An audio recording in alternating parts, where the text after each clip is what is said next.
Yes, he does. Columnist from the St. Louis Post-Dispatch, Tony Messenger. Good morning, Tony.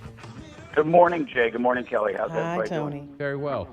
You took on some big topics this week. Why don't we start with Charlottesville and Ferguson? Sure.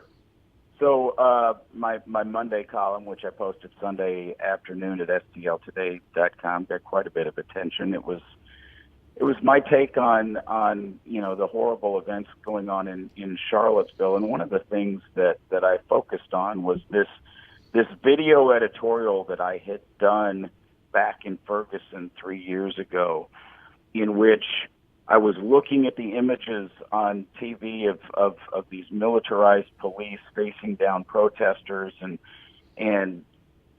I basically got angry and said, "This is not St. Louis. This is not America. We're better than this." And at the time, it was taken, and I thought it was a fairly thoughtful message. And one of the things that struck me during Charlottesville is I tweeted, like a lot of people, anger over the racism and how blatant and open it was, combined with all of these weapons that people were carrying on the street. And I said, this can't be the new normal. And I got a lot of pushback from a lot of my black followers who are like, wait a minute, what country have you been living in?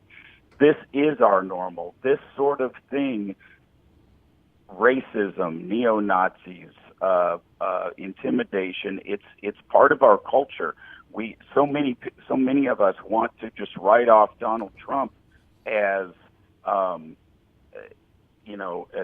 odd duck who happens to be a racist. Who it's a mistake that he made it into the White House. And the point that I came to realize and write is that I was looking at it through the wrong lens. For many Americans, primarily people of color, this is not a new normal at all. This is the struggle that they face in an America that still hasn't come to grips with the wonderful words that exist in our Constitution and Declaration of Independence talking about equality, but our country has yet to achieve the ideals that it stands for.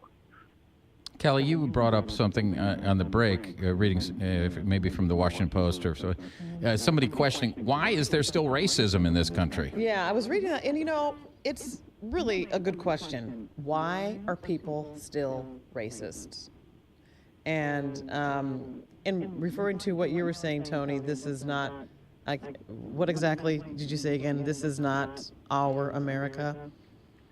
And and basically the conclusion that I drew in my Monday column is this is our America. This is the America that we've been dealing with for generations and generations. And it's great that a lot of us are shocked by it, but part of my recognition was realizing that for many of my neighbors, this is their America. They've been dealing with this for on a close personal level for a long time. Yeah, and in general, it cannot easily be wrapped up in a little bow, by just a couple of sentences. But for most Black Americans, we experience racism.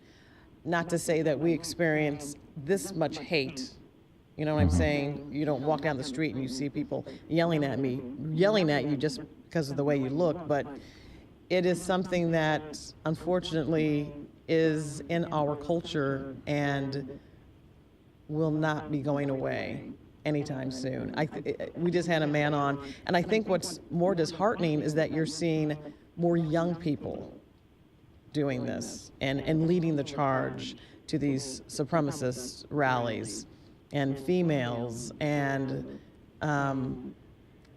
where you typically would see older people who may still hold on to those thoughts of racism. You're seeing young people and millennials, and that to me is extremely disheartening. Well, this is what worries me, Kelly and Jay. The President Obama tweeted a couple of days ago a very thoughtful tweet, basically saying, nobody's born like this. Racists are made, and what happens in our country. I was hopeful the last few years, when you talk about the millennials and you talk about marriage equality and some of the issues that for millennials are no longer an issue in the way that they were for our generation. We're all a little bit older than that. And although, Kelly, you're close. I know you're practically a millennial. But so but we've never had an open white nationalist in the White House in my lifetime. And now we do. And so that changes things, because that means there are young people who are now learning from their parents or from what they're seeing on TV or from their white friends who somehow feel emboldened by this. I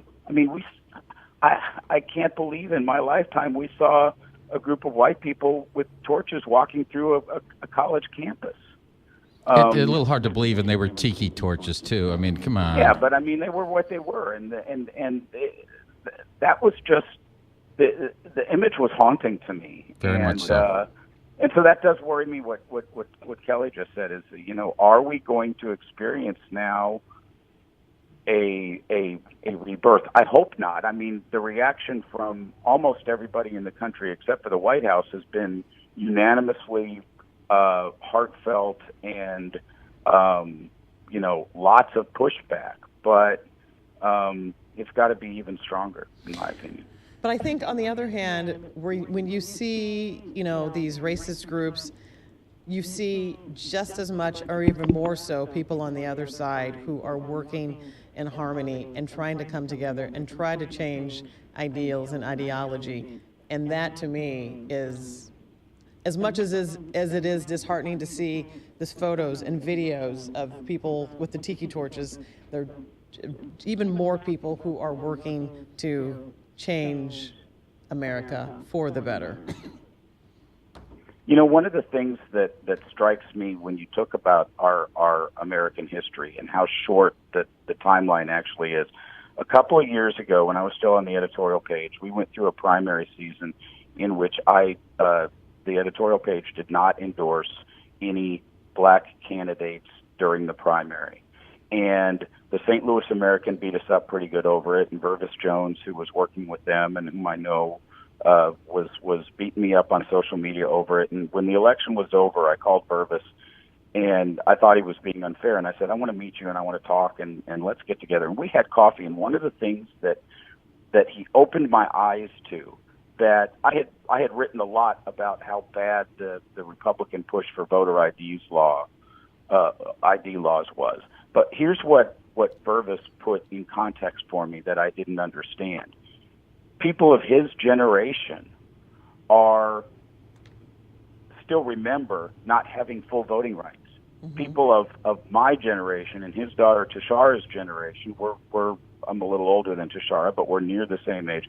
We're the first generation, or at least she is, as a black person, to have full voting rights, and now they're being taken away again before she's even lived before we've even lived through an entire generation.